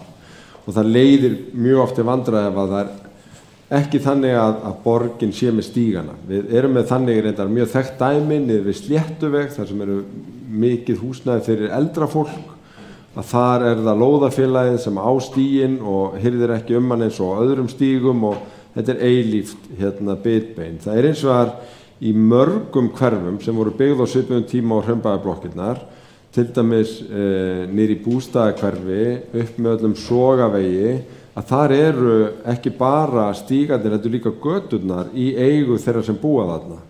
Sums staðar hefur náðst góð samstaða, það búið að malbika og þetta mokað í einhvers konar sameiningu. Sums staðar ennþá malargötur vegna þess að hefur ekki náð samstaða. Spurningin sem mjög praktísk væri hægt að fara í þetta í einhverju sameiningu og einhvern veginn breyta þessu. Það örugglega hægt að finna leið í því. Það sem að hefur og gæti hugsanlega reynst flókið að ná samstöðum það. Það eru nokkur ár síðan að það var efsta húsfélagið sem nú kannski heitir Húsfélag 4. Bjössi var þá í forsvari fyrir það, ég veit ekki hvort að hann búið þarna ennþá. Að þá létum við skoða svona einhverja möguleika á þessu en það strandaði svolítið á því að ef að húsfélagið ætti að koma inn í þetta og kostnaðinn þá væri það sama dæmi og áður, það þyrftu einhvern veginn allir að vera sammála ef það ætti að breyta og svo framvegis en kannski kominn svo tími að allir sjá að þetta ekki gott og þannig að fólk sem býr ekki í þessum blokkum átti sig að stígurinn eftir endurlöngu hverfinu sem á milli blokkana bara hluti af lóðunum og það kann enginn þessa sögu betur en Reynir Vilhjálmsson sem að skipulagði hverfið og við farið hérna oft í sögugöngur að það var í raun ekki einu sinni þannig að lóðunum í heildstundum væri útlutað heldur hverri íbúð fyrir sig í blokkunum, svo byggði fólk eiginlega bara eigin blokkir, ekki með þess að hjálpendilega verktaka, eitthvað sem væri óhugsandi í dag. En þetta leiddi til þess að það tók mörg ár að ganga frá lóðunum, að það þurfti ná samstöðum það í hverri lóð fyrir sig, og núna eru þessi stígar komnir mjög á tíma. Ég veit ekki hvort að þetta umræðan í fleiri húsfélögum, því að ef við færum í svona lausnaleit í þessu, þá held ég að við þyrftum að gera eitthvað sem væri það skynsamlegt að það myndi geta gilt í að sjálfsögðu öllu svæðinu niður allan Hraunbæinn, en það eru sem að fjöldi svona svæða alla borg þar sem ekki alveg sambarlegt en svipað. Þannig að þetta er í raun líka bara rekstrarmál og peningamál og svona, þó að einn og einn reikningu sé ekki stærstu tölurnar, þá málin í heild geta reiknast á ansi háa fjárhæðir. Þetta er heilmikið kostnaður og heilmikið framkvæmdir sem lóðafélag sér það er 4 lóðafélög, þetta er efsta lóðafélag 4. Það er svolítið erfitt einmitt ef þeir sem eru að horfa það er ágætt bara, Það eru heilmiklar framkvæmdir í gangi hjá okkur. Lóðin er mjög stór og við erum til dæmis inn í Önu eins og þú kannast við úr Árbænum. Það er stór og mikill leikvöllur sem að kosta mikið að endurnýja og við höfum verið að gera þetta. Nú er komið að sem sagt, í sumar og núna í ár, eða síðasta ár, að þá lögðum við drög að rafstöðvum og erum komin með 3 staura sem að verða fyrir 6 hleðslur og það er bara byrjunin. Og nú er komið að þessum gangstéttum sem að eru allar orðnar svona ansi illa farnar og fólk bara spyr hvernig stendur á því að við erum að borga þessar stéttir hér og svo borga borgin hérna hinum með götuna. Og það er akkurat það, lóðamörkin eru alveg út af götu. En við óskum sem sagt eftir því og ég er alveg viss það að það getur orðið mikil samstaða þetta í þessum lóðafélögum. Já, vandinn er kannski sá, þú verður eiginlega að breyta prinsipinu, þú verður eiginlega að færa einhvern veginn lóðamörkin eða finna einhvern veginn út úr því. Til dæmis að þú nefndir Hlíðarendablokkinnar á Valsvæðinu, þar eru það húsfélögin sem eru með inngarðana. Já, ég veit það. Já. En þú ert sem að tala við son móður sinnar sem var árum saman formaður hús eða lóðarinnar þar sem Hraunbær 156 er. Þannig að ég vann sem sjálfboðaliði við kantskurð í mörg ár einmitt af því að lóðafélagið þurfti að sjá þetta sjálft og það voru ekkert allir að bjóða sig fram En svo var þetta að fá nokkra tíkalla líka fyrir að gera ýmislegt þarna, en það stóð öll undir borða. Það er náttúrulega með þessi lóðafélög eins og annars ef maður opna munnin á fundi þá er manni kippt inn því að það er ekkert vinsælt að vera að vinna svona í þessum lóðastjórnum. En það sagði ég ekkert að mamma hefði verið vinsæl. Nei. Ég er það kannski ekki heldur. Og heldur ekki þegar hún var formaður Hallgrímsdeildarinnar, en hún hreinsaði hins vegar upp allar skuldir deildarinnar. Já. Og það var bara með hörkunni. En hins spurningin var forgangsröðun gatna í snjómokstrinum. Og þar þarf að vera ákveðið samræmi en ég eins og þú hefur verið hugsað yfir bara þessum snjóþunga vetri ef að þessi snjóþyngst verður reglan að þá þarf meira til það er alveg ljóst við vorum með eftir hennar snjóþunga vetur 2000 var nánast snjólaust í 10 ár en svo hafa verið snjóþyngri vetur í 10 ár núna og við jökum fyrir nokkrum árum viðbúnaðinn að því við bjóðum þetta út og þurfum að tryggja verktakarnir séu klárir með vélar og tæki og mannskap til þess að fara út þegar við köllum sem oftast á nóttunni en ef að veturnir verða áfram svona snjóþungir þá finnst mér augljóst að þurfa að bæta í það ennefnilega svo vont ef það nær að myndast klaki að þá verður þetta svo tafsamt og erfitt og skorið og getur skemmt og svo framvegis fyrir að vera hættulegt til gangs og svo framvegis. En ég get ekki lofað að þessi vegur, sko, ég meina ég fengi ábendingar úr Fjarðarásnum og Eyktarásnum og þó þar sé ekki 200 íbúðir, þá eru það líka íbúðagötur. Þannig að það þarf að vera svona eitthvað samræmi og við erum með sem stofnleiðirnar og almenningssamgönguleiðirnar sem fyrsta forgang. Já, það er alveg á því. Þetta virkar svona eins og Hraunbærinn sé sko 2 götur. Já, ég upp að Tungnahálsi og síðan restin. Ég seldi geturunarseðla í öllum þessum íbúðum, þannig að ég þekki þetta mjög vel, báðum meginn frá og ég skil alveg vandamálið. Vandinn sem hefur verið eiginlega í febrúar í ár að við fengum 24 hvítadaga, meðaltalið 12 og munurinn felst þá í því að þegar þú fær svona marga daga í snjómokstri að þá þarf þetta að fara aftur í forgangsverkefnin. Þannig að það sem þú gerir í venjulegu ári að þú ferð í forgangsverkefnin, svo ferð í húsagöturnar. En ef það snjóar aftur næsta dag, þá þarf þetta aftur að fara í forgangsverkefnin og þá getur snjórinn orðið að klaka í húsagötunum. Og þetta er vandi allt höfuðborgarsvæðið. Reynir, varst þú ekki? Já, Björnsson. Nú hann mist hann í sjálfur. Nú maður fá að standa að þessu og þú getur kannski rakið þetta varðandi lóðamörkin. Já, ég ætla að gera það. Já, þakkaði fyrir. Til dæmis, ég ætla bara að byrja á því. Það er að sko þegar við skipuleggjum hverfið, hérna, ég er nefnilega einn af höfundum þessa hverfis og þá var háspennulínan sem lá hérna norðan við, þar sem nú er heilsugæslan og ásinn, þar var hérna háspennulína sem að talið að myndi aldrei, væri það svo dýrt að myndi ekki vera hægt að leggja hana af, sko. Svo þess að við erum að búa við það að þetta voru takmörk sem að byggðar hérna í Árbænum. Fyrir utan það var Rófabærinn Suðurlandsvegurinn. Við höfðum sem sagt alla umferðina hérna yfir Hellisheiðina og úr Hellisheiðinu og allir Suðurlandinu hérna í gegnum hverfið. Svo þetta voru náttúrulega ekkert mjög þægilegir kostir og þess vegna en við leystum þetta svoleiðis að hérna að blokkirnar sem eru núna hérna, Hraunbærinn, hann er tiltölulega stórar lóðir en það eru líka allir með sameiginlega sko göngustíga. En það er hins vegar eitt bíll á hverri einustu íbúð. Svona, það er svona betra heldur en nú er í næstum lóðum. Og annað nú þegar að svo háspennulínan fer í jörðu, þá opnast þess að möguleiki á að koma fyrir verslunarcentrum og heilsugæslu og ýmsu öðru og íbúðum, ef við komum það líka. En leið og maður gerir það, þá var maður búinn að breyta algjörlega sko heildarskipulaginu á hverfinu.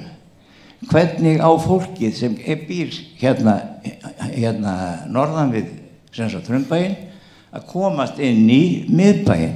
Því það er alveg rétt. Við erum svo vel sett að við erum með sem sagt skólan og leikskólan og íþróttahúsið og sundlaugina. Við erum með það allt hérna inn í miðjunni og eigum sem sagt mjög, það er náttúrulega mjög markviss stefna í skipulaginu. Þess vegna það svoleiðis að núna byggir maður hinum megin, maður meira sem færri bílastæði heldur en íbúðir og hvernig á fólki að fara. Þeir verður að ganga í gegnum íbúðar blokkalóðina sem eru bara þeir að ganga gegnum stíga sem blokkalóðina ber ábyrgðir á, sem náttúrulega mjög mikið mál. Og þess vegna ég tekið alveg undir það sem þú ert að segja. Sko það eiginlega bara nauðsynlegt að borgin taki þetta á sig að skoða hvaða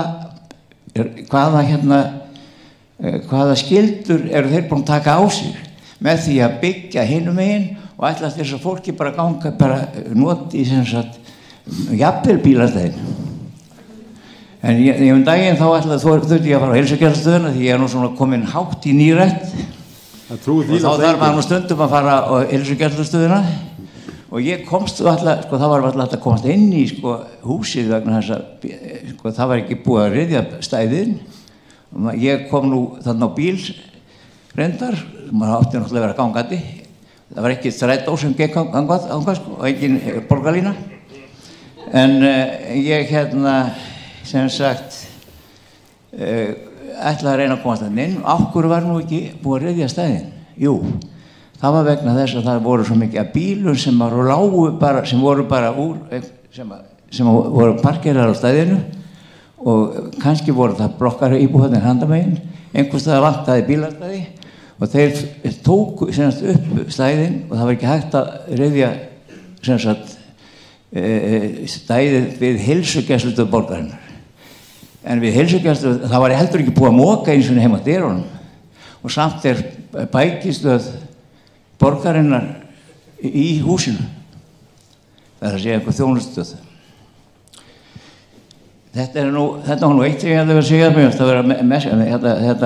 það sem mest áríðandi í þessu, það bara hvaða skyldur borgin búin að taka á sig með því að byggja sem sagt handan við og ekki búin að skapa þar jafnvel ekki nógu mikið af bílastæðum og sem sagt gönguleiðirnar þangað upp yfir, hvar eru þær? Nú það annað sem ég langaði til að segja, það var þetta borgarbókasafnið. Borgarbókasafnið allstaðar mjög mikilvægur þáttur í borginni. Ég átti nú svo fyrirgefið að ég svona ekki alveg fá mér aðeins þó þetta sé nú bara vatn. Þá sko og þar möguleiki, það svona alveg út í horni, ekki vel merkt, það auglýst það þannig að maður sér húsið utanfrá, það sko mynd af húsinu sko eins og maður sér það eins og maður væri sko eiginlega út á Hraunbæi einhvers staðar þar og það margir, ég fekk að vera þarna með sýningu, það var að segja vatnslítasýningu sem hét Árbæjarlónið sem var, ég veit að þú örugglega ekki komið þangað sko, en ég ætla að vona að einhverjir hafi nú kannski átt að leiða þangað inn, en ég var með þarna sýningu og það var fullt af fólki sem að koma á sýninguna sem að tengist mér, átti bara fullt í fangi með að finna borgarbókasafnið í Árbænum. Það vantar bara kannski bæði merkingu og annað, en svo undir húsinu, það 2 hæða húsi og þetta eru búið efri hæð en í sama húsi heimilisþjónustan og ég heyri að þeir séu að leita sér að nýju húsnæði, það sé eiginlega ekki nógu mikið pláss, það ekki alveg upplagt að taka bara allt húsið og koma borgarbókasafninu fyrir þarna í það sem heimilisþjónustan og finna annan stað fyrir heimilisþjónustuna, því að ég meina sko því að það veitir ekkert af þessu plássi. Og þá væri kannski komin einhvern staður þar sem við getum verið með sko sýningu sem að menn finna til dæmis og bara verður svona meira opinn og svona þannig að það sé svona meira eins og býður svona faðir minn á móti hverfinu sko því að það miklu auðveldara að sjá inngangana þar en það hins vegar ekkert interessanti við þá innganga sem nú eru þar sko því það leiðir bara inn í einhverja geymslur og svona hjá heimilis hvað heitir heimilis þjónustur í þetta var eitt bítu, ég ætla að sjá hvort ég hafa verið bara búin að punkta eitthvað meira mér finnst þetta vera, ég ætlaði nú bara að koma þessu að með bókasafnið þetta sem smög hugmynd þó að það getur kannski verið líka mjög gott að ef það verður virkilega bara ekki búið til sérstakt hús í kringum kirkjuna en ég veit að það mér líst mjög vel á að það verði eitthvað meira gert í kirkjunni en ég veit ekki, það ekki bara við í hverfinu sem komum að borga hana ætla borgin að gera þeim þetta spurning komið þið einhvað að því að byggja safnaðarheimili í hverfinu þetta svona spurning en þið fyrirgefið að ég sé ekki alveg svona það er svolítið síðan maður hefur við staðið í svona ræðuhöldum En svo ætlaði ég nú bara að segja að það eru tveir vinir mínir sem ekki þorðu að koma hingað. Þeir varu svo æstir. Þeir sögðu við erum svo æstir og reiðir. Við þolum ekki að sjá hérna Dag og hans fólk og vegna það allt út á lóninu. Það ekki skemmtilegt og ég einn af þeim sem alveg æfur. Mér finnst það hafi tekið alveg gífurlega mikið hérna af hverfinu og ég sem skipulagsmaður, við sáum alltaf lónið, þetta var eins og höfnin í Hafnarfirði sko, eða eitthvað svolítið sko, sjórin. Við sjáum, sko, lónið er ekki bara sko, hérna stíplan og lónið, heldur það fuglalífin og allir sem hérna. Og svo það öll speglunin sem í lóninu. Þú hefur sko sólarlagið, sólarniðurlagið, sólar sko, þegar við sjáum ekki sólina til dæmis þegar við sem búum hérna niður í einbýlishúsahverfunum vegna þess að sólarlagið, vegna þess að það er bara bak við Ártúnsholtið, en við sáum það alltaf í lóninu. Það er svo mikið speglun í lóninu og mikið líf. Bara þetta er eitt af þessu, en svo þau að segja mér núna að það sé ekki ennþá búið að ræða málin. Á hverju létu þau þetta gerast áður en lónið var búið að ræða málin og komast að einhverju skynsamlegri niðurstöðu hvað ætti að gera. Þetta er okkur óskiljanlegt. Og við erum mjög æfir sumir út af þessu og ég er mjög heitur fyrir geðu. En svo ekki hafa þetta meira.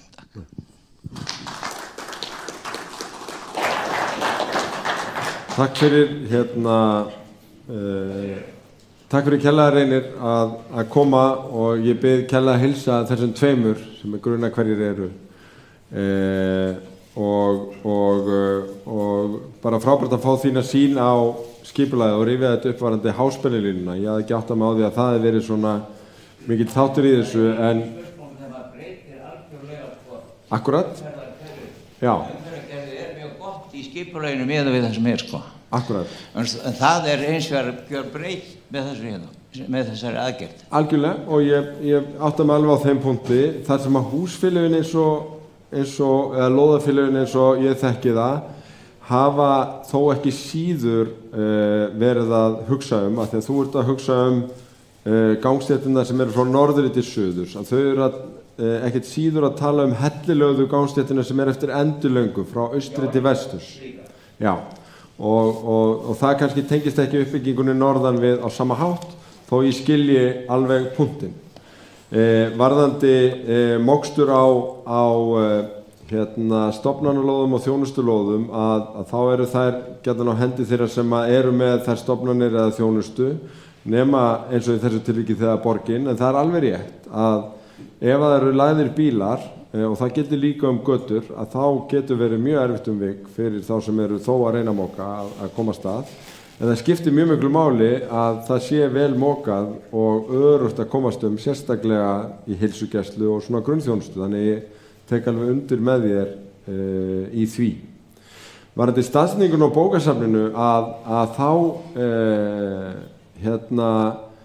þekki þá sögu nokkuð vel og þetta var í raun bara leit að húsnæði í hverfinu á sínum tíma, ekki fullkomin lausn, en algjör bylting frá því að hafa bara bókabíl.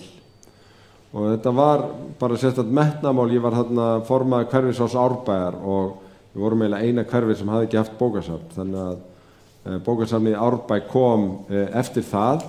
Þá var skoðað valkostur sem mæltist ekki nægilega vel fyrir, sem hefði kannski samt verið svolítið glúrin, að hellulegða stéttin sem eiginlega á bak við Ársel, að þar hefði verið svona nett viðbygging sem hefði ekki flækt neitt yfir á lóðina sem notuð og hefði þannig geta verið svona félagsmiðstöð bókasafn í einhverju svona samspili.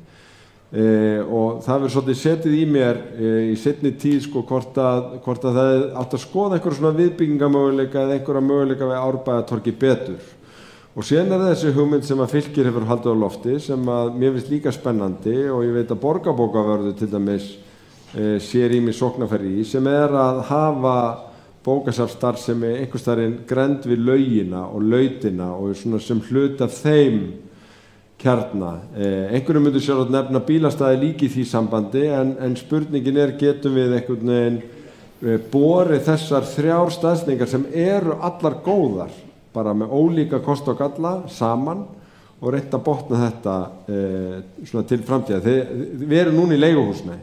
Það væri hægt að stakka á þessu stað en það líka hægt að segja því upp með ákveðnum bara fyrirvara ef við viljum byggja eða leigja annar staðar. Þannig að það hérna allt opið í því. Varðandi lónið að þá, eins og ég sagði áðan, að þá áttaði ég mig algjörlega á vonbrigðum og heitum tilfinningum í því máli. Og þegar ég að segja að það sé ekki útrætt, þá á ég ekki við það að það hafi ekki verið rætt að undanförnu. Ég að meina tvennt. Annars vegar ég að meina það að ég held að sé allir sammála að það hafi ekki verið vel staðið að þessu máli. Þetta var bara gert. Órætt. Akkur gæti ekki borgarstjóri í Reykjavík? Hefur hann ekki vald til að stoppa það?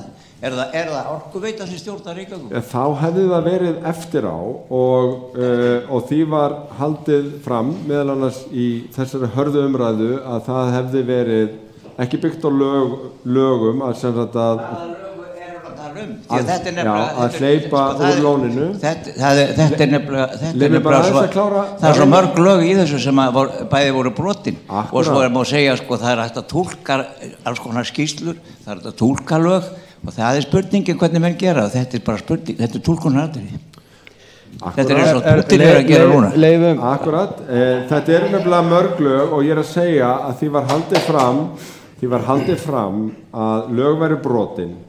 Það var eins og að verið að fara að umsögnum lykilstofnana sem sinna náttúruvernd og meðal annars villta laxastofninum og svo framvegis og ég held að allir árbæingar sem unna dalnum séu stoltur af því að þarna sé lifandi laxveið á og það ekki léttvægt ef að Hafrannsóknastofnun sem gamla veiðimálastofnun líka gefur álit sitt á þessu og heilbrigðiseftirliti og svo framvegis.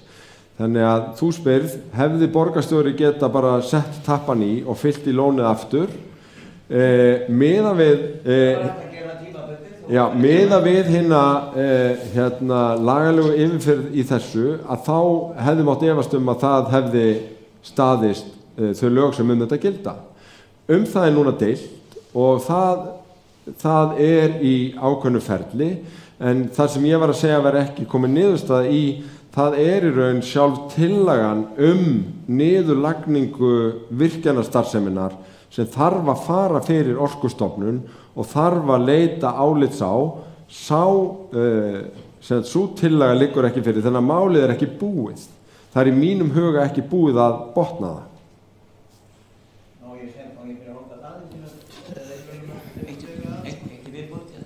Samt ég bara út af þessu sko það eru margir sem þeirra skoðunar að það væri sko það sé mjög mikil synd að það skuli ekki vera keyrð minnst kosti ein vél í niðri Elliðaárstöð.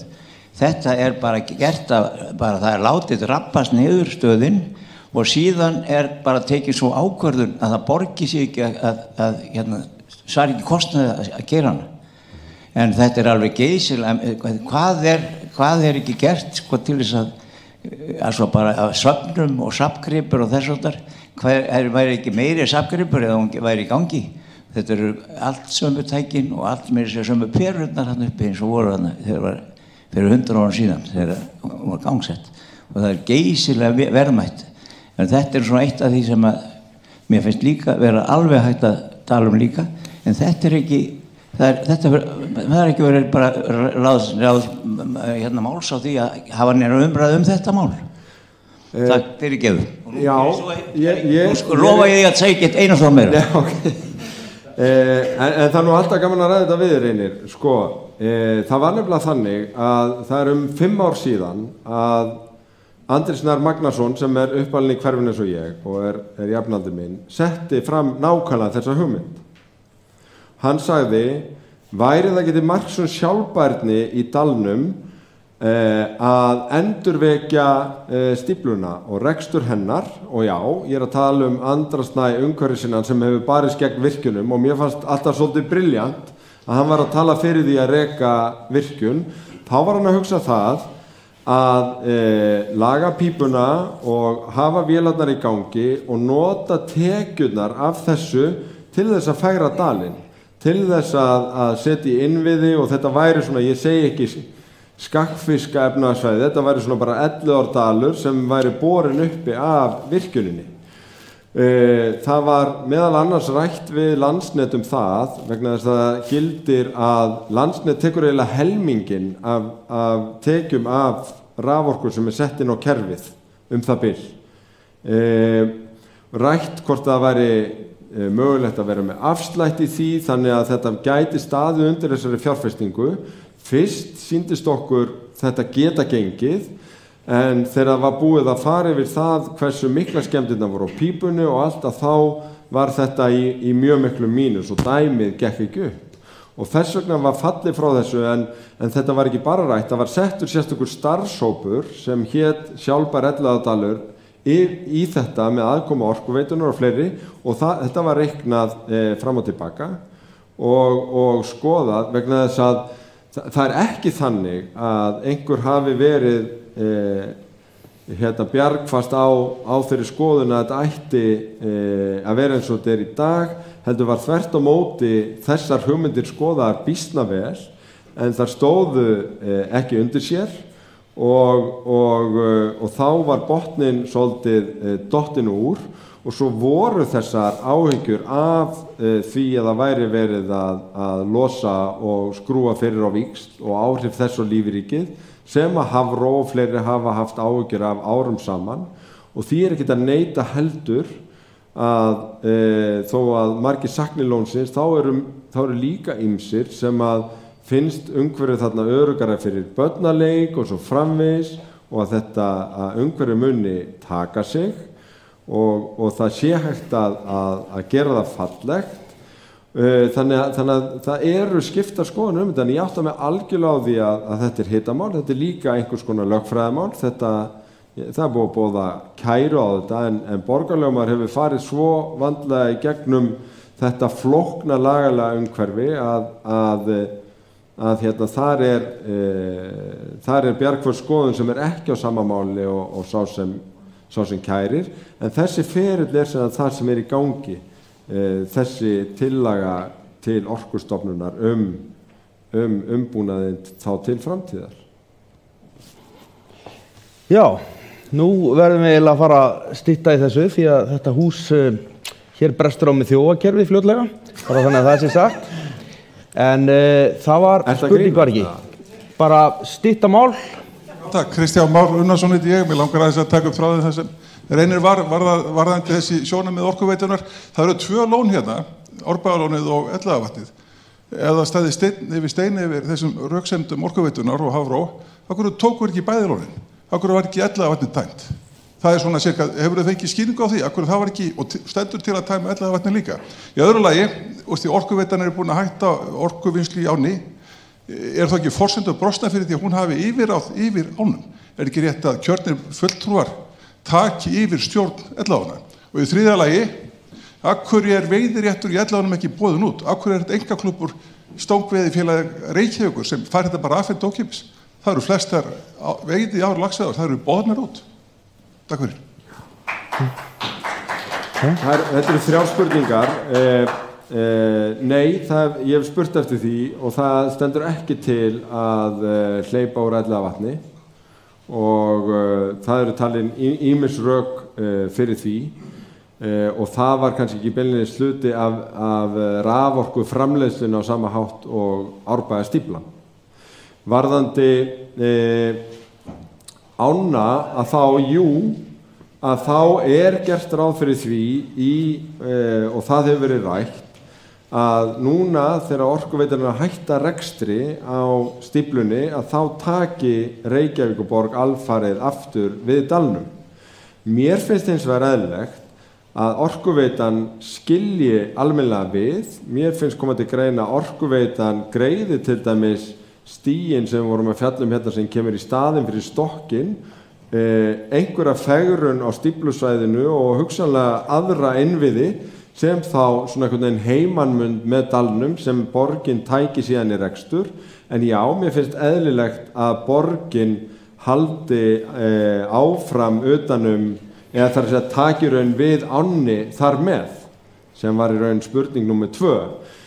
Spurning númer 3 varðar það af hverju Stangaveiðifélag Reykjavíkur með Elliðaárnar en ekki borgin og að borgin bjóði það hæstbjóðanda, ef ég skil spurninguna rétt.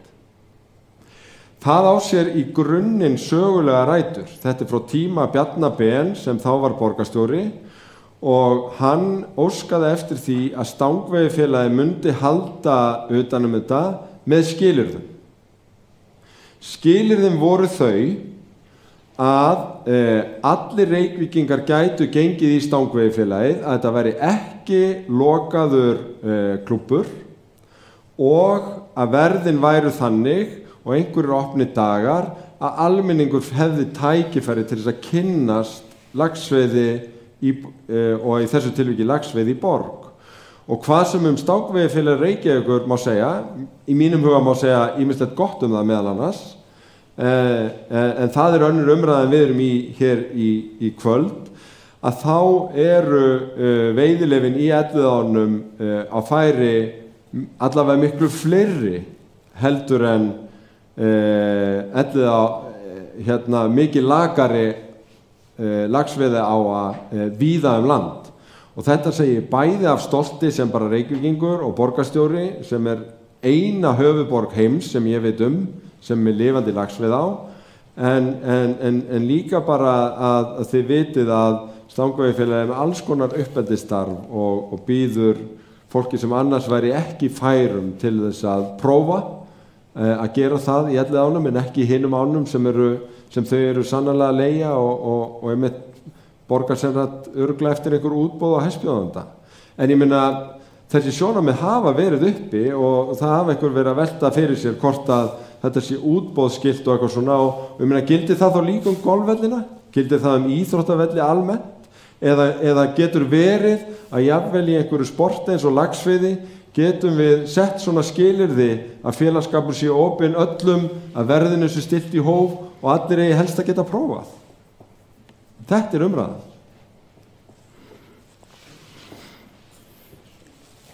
Já, voru fleiri búnir að kveða sér ljós, kannski ef það einhver ein spurning í viðbót? Já, það ein spurning. Já, það þarf að vera stutt. Já. Býtu þá hvernig mikrofónin kemur.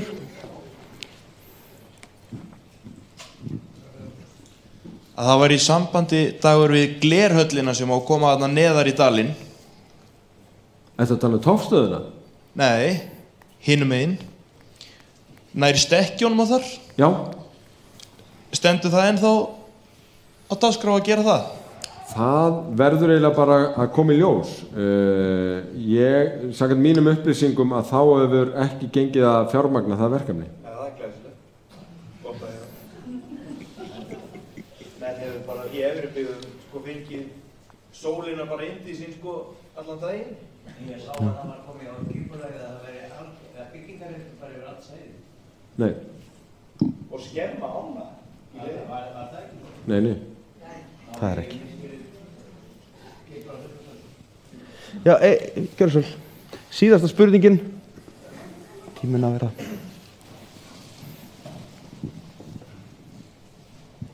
Já, sæl, Hildur Jóna heiti ég. Fyrsta skipti á íbúðafundi og þetta greinilega ekki hættulegt og hægt að koma svona. Mjög fróðleg erindi og umræður. Ég búin að læra nokkur ný örnefni sem ég finnst magnað þar sem ég flutti í hverfið árið 1999. Aldrei heyrt ásinn eða lautina. Ég veit ekki hvort ég þora að játa það á mig svona opinberlega en þannig það. Hefur aldrei sungið fylgislagið? Nei, kannast ekki við það. En mér fannst mjög áhugavert að heyra þessi áform með toppstöðina. Og mér langaði að spyrja, einhverja tímalínur í því? Þú nefndir að það væri ekki fjármagnað, en svona hvernig lítur þetta út? Er þetta líklegt að verða veruleika og á einhverjum svona fyrirsjáanlegum tíma? Ég get ekki gefið nákvæma tímalínu, en ég held ég verið að orða einhvern veginn þannig að það fer að skýrast á annan veginn. Við settum þetta í ferli og höfum að gert það tvisvar. Fyrst auglýstum þetta alveg opið og athuguðum svona hvaða hugmyndir kemur fram. Og þær voru ýmis konar, en enginn þeirra einhvern veginn reyndist raun af þeirra áreyndi.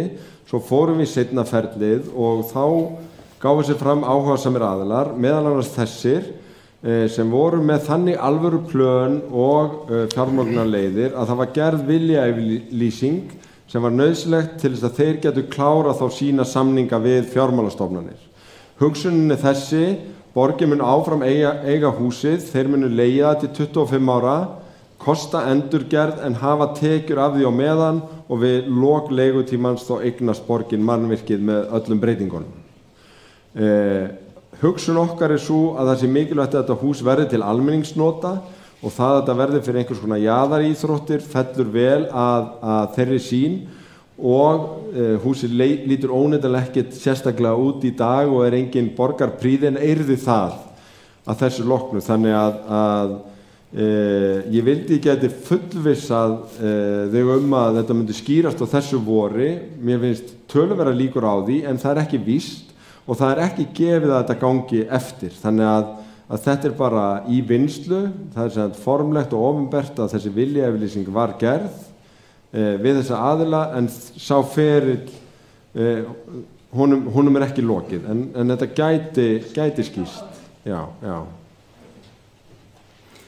Já, þá held ég að við séum búin að botna þessa dagskrá svona að mestu leyti og ég ætla bara að þakka þér kærlega fyrir komuna hérna í þitt gamla hverfi, Dagur, og gott að fá þig og takk fyrir að koma hingað öll og taka þátt í þessum skemmtilegu umræðum og því sem að heima sittið og hafa verið að horfa á sömuleiðis. Var ekki eitthvað sem ég átti að segja hérna í lokin? Það var eitthvað sem ég átti að skoða hérna á skjánum. Já, ég ætla að minna ykkur á það að það var eitthvað, það eru glærurnar.